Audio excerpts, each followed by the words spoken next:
안녕하세요. 오늘은 차량 핸들링을 결정짓는 두 요소, 스프링과 쇼크 옵서버의 역할에 대해 살펴보겠습니다.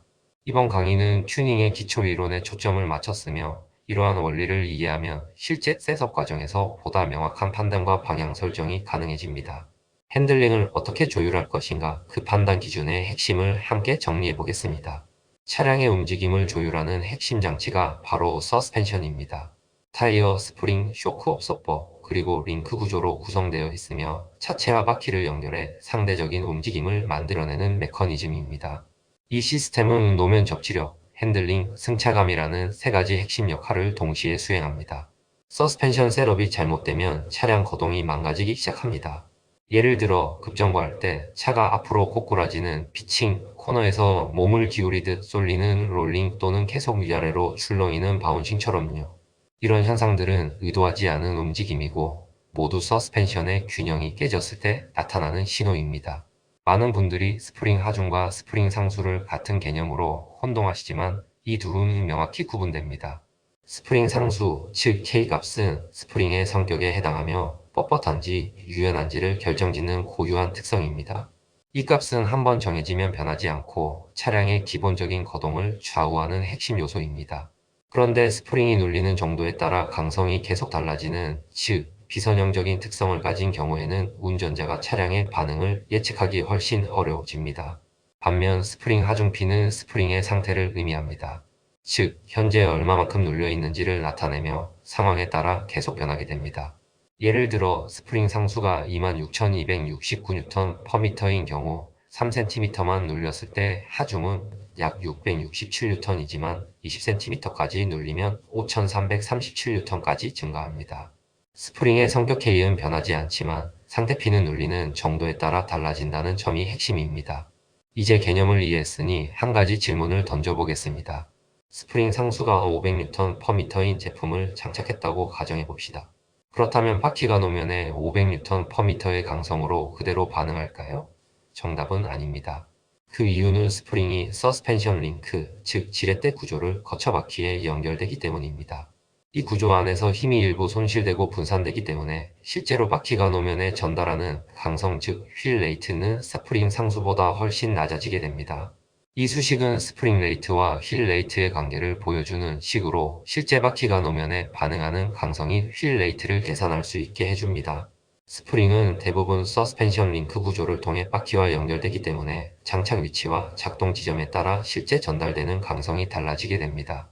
공식에 나오는 O와 B, C와 D는 각각 스프링과 바퀴 쪽 지렛대 길이 비율을 나타내며 이 값들이 제곱되어 적용되기 때문에 전체 강성은 크게 달라질 수 있습니다.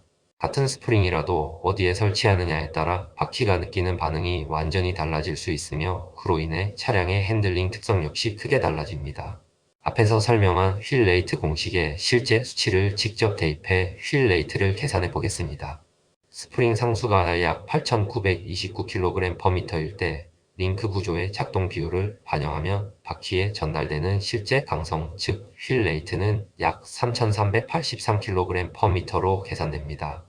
이는 전체 스프링 성능의 약 37%만 바퀴에 전달된다는 뜻이며 실제 스프링이 차량에 장착되었을 때 서스펜션 구조의 영향으로 강성이 얼마나 감소할 수 있는지를 보여주는 대표적인 사례입니다. 이번 예제에서는 스프링 장착 지점을 바깥쪽으로 단 2.54cm 이동시킨 후 앞에서 설명한 공식에 따라 다시 휠 레이트를 계산해 보겠습니다. 그 결과 휠 레이트는 약 4,176kg/m로 상승했으며 이는 전체 스프링 성능의 약 46%가 바퀴에 전달된다는 의미입니다. 불과 2.54cm의 위치 변경만으로 전달 효율이 기존 37%에서 46%까지 증가한 것입니다. 즉, 스프링 자체를 교체하지 않고도 장착 위치를 조정함으로써 더 큰 효과를 얻을 수 있다는 점을 보여주는 사례입니다. 결국 어떤 스프링을 쓰느냐보다 그것을 어디에 어떻게 설치하느냐가 더 중요한 변수일 수 있습니다. 그럼 이 스프링 상수 자체는 어떻게 정해질까요? 화면에 보이는 이 공식은 스프링 상수 K를 계산하는 수식으로 네 가지 요소를 기반으로 강성이 어떻게 결정되는지를 보여줍니다. 첫째는 스프링 와이어의 직경디우로 공식에서 D는 4제곱으로 적용되기 때문에 강성에 가장 큰 영향을 미칩니다.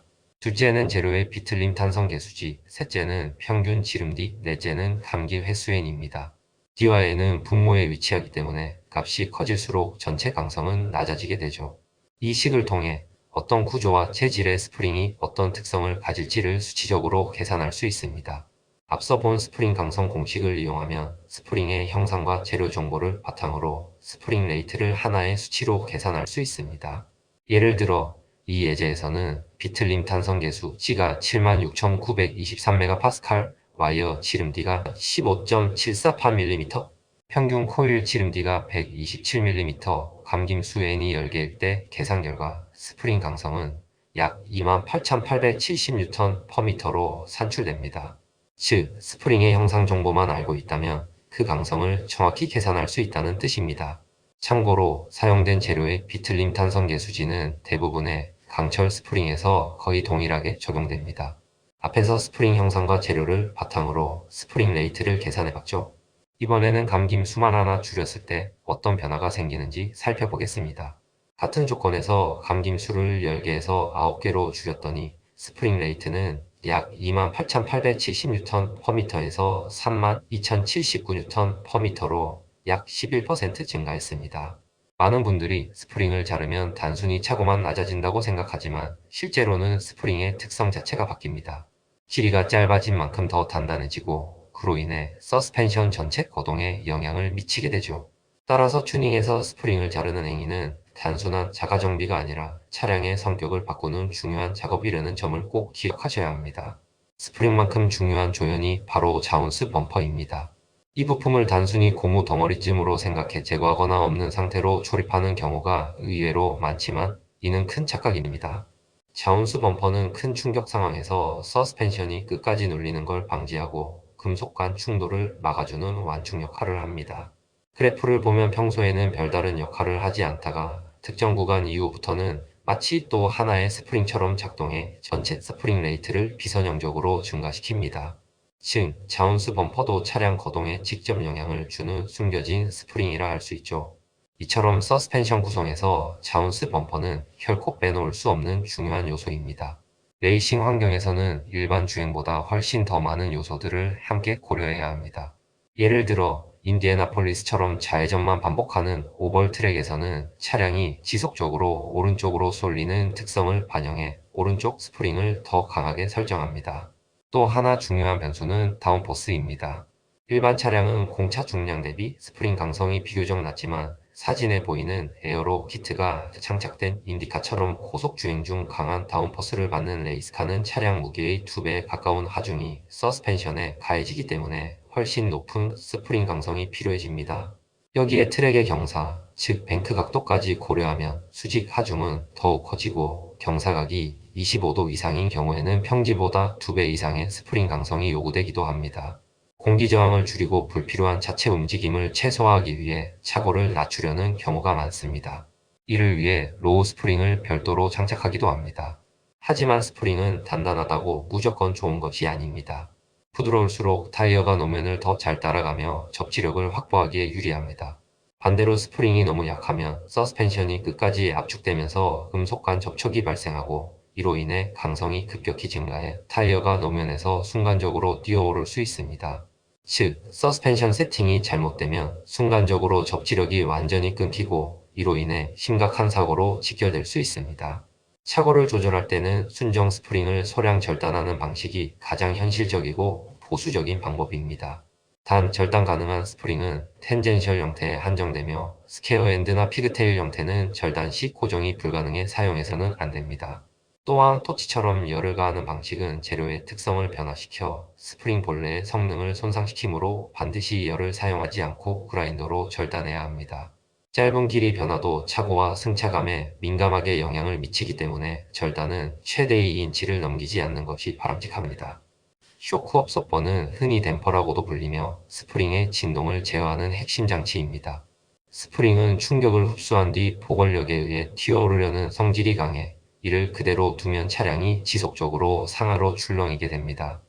쇼크 업소퍼는 내부 피스톤이 오일을 좁은 통로로 통과시키며 유압 저항을 만들어 이 진동을 효과적으로 감쇄시킵니다. 그 결과 차량은 노면 충격 이후 빠르게 안정된 자세를 회복하게 됩니다. 또한 스프링과 마찬가지로 장착 위치나 서스펜션 형상에 따라 실제 감세력도 달라지며 앞에서 소개한 식과 동일한 수식을 통해 휠 기준 감세력을 계산할 수 있습니다. 이 페이지는 4분의 1 차량 모델을 기반으로 감세 개수시에 따른 서스펜션 응답 변화를 보여줍니다. 시속 90km로 주행 중 차량이 10mm 높이의 요철을 통과할 때 감세력이 어떻게 작용하는지를 분석한 것입니다. 점선은 타이어 위치, 실선은 차체 움직임을 나타냅니다.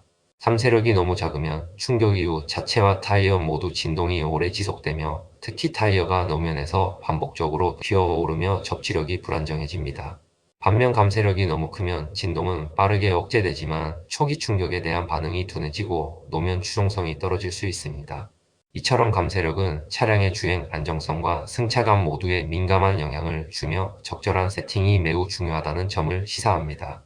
지금까지 스프링과 쇼크 업서버의 기본 개념부터 실제 차량 거동에 미치는 영향까지 간단히 정리해 보았습니다. 오늘 내용은 서스펜션 셋업을 이해하는 데 필요한 기초적인 부분에 초점을 맞춘 만큼 실제 적용 단계에서 고려해야 할 더 실용적인 요소들은 충분히 다루지 못한 점이 아쉽습니다. 다음 기회에는 이러한 내용을 보완하여 보다 구체적인 셋업 사례와 실차 적용 방식 등을 함께 소개드릴 수 있도록 하겠습니다. 감사합니다.